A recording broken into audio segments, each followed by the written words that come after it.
Unlike most RVs, we have no black water, we have no LP, we don't have an air conditioner sticking out of the roof.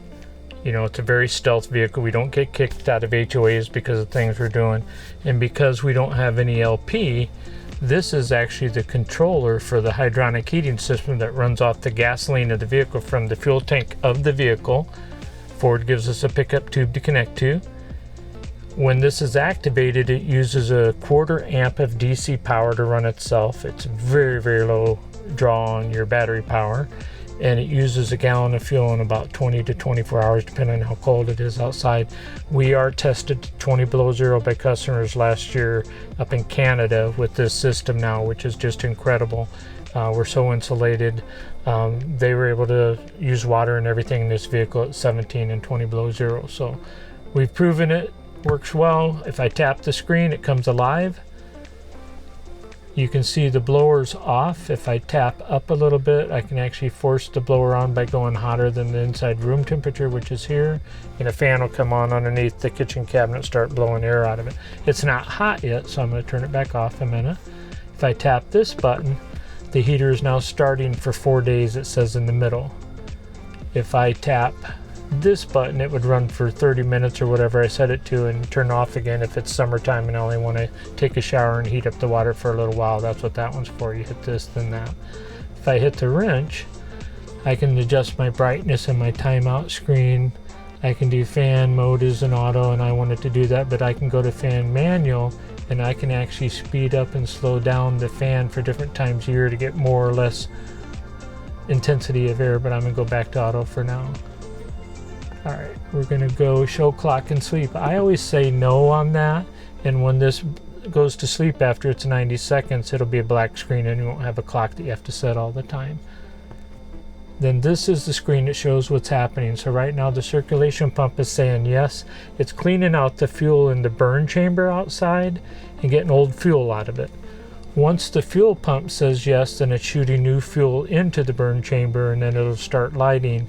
And if that fuel pump stays yes, you'll see these numbers come up. So air temperature is at 61 degrees, you saw for inside room temperature. Tank temperature is a 2-gallon tank holding the antifreeze that works this system. Heater temp is the heater outside that's going to have the flame in it here in a little bit, and it's 55 degrees right now. Heat exchanger is the tankless water heater under the kitchen sink, and it's 68 degrees right now.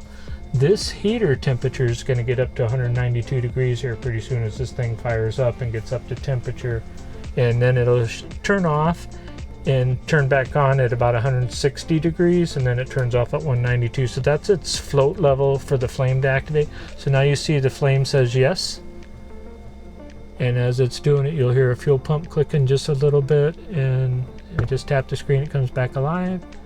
And if that fuel pump stays yes, and we see these numbers come up, we're lit. If for some reason there was an air bubble or you're below a 1/4 tank, it would be sucking air, it would not light, and it would take you back to the screen and say non-ignition in the center here. And you have to look at your fuel and make sure you have over a 1/4 tank. And if you do, just hit this till it would be white, just hit it till it's red again, and it'll go through another light sequence. It tries to light 3 times before it goes to non-ignition, so it's not going to do it immediately if you have an air bubble too big in it. But if you do, this one doesn't care how many times you light it, it'll still try to light. Just make sure you're above a 1/4 tank. In the wintertime, I try to tell everybody if you stay closer to a 1/2 tank, there's a better chance you're not going to get air bubbles and this will light easier. You got to remember this tank's over 5 foot long because we ordered the extended range tank from Ford. And every time you hit the brakes, where the pickup tube is in the center of the tank, it's going to be in no man's land, and fuel will drop out of that, and that's what creates air bubbles. So the higher the fuel level, the less that's going to happen. So you saw it didn't light that time. It now says no on the fuel pump. It's going to air it out for a little bit again. Then it'll go yes again and start to light. So once you see the numbers start coming up to, if this gets to 70, for instance, it's going to be lit. It doesn't jump that far unless it's lit. So that's how you work it. Anytime I hit this door, it goes back to the home screen. Again, this button lights it. This button makes it run for 30 minutes. This is the button that goes through the different settings. This button turns on a 120 volt heating element built into the tank that's 1500 watts. It only works on cord now. You cannot work this on the inverter and do it by accident. Normally I turn the breaker off to that and the breaker panel and have it where just when you want to have it, so you don't hit it by accident if you're on a cord when you don't need it and draw all that power. But this is a 120 volt heat element here that you don't use too often. To turn it off, I simply go like this. It's going to go off, but it won't totally turn off till it's done going through its process and airing itself out again. So it will burn for a little while before it totally shuts off. I don't like turning the batteries off when this heater is activated, because it could be in the middle of a burn cycle and it's going to shut it off and you have all that fuel sitting in there it has to clean out next time. So try to always make sure your heater is off and done with the cycle before you shut off the battery. That's your hydronic heater.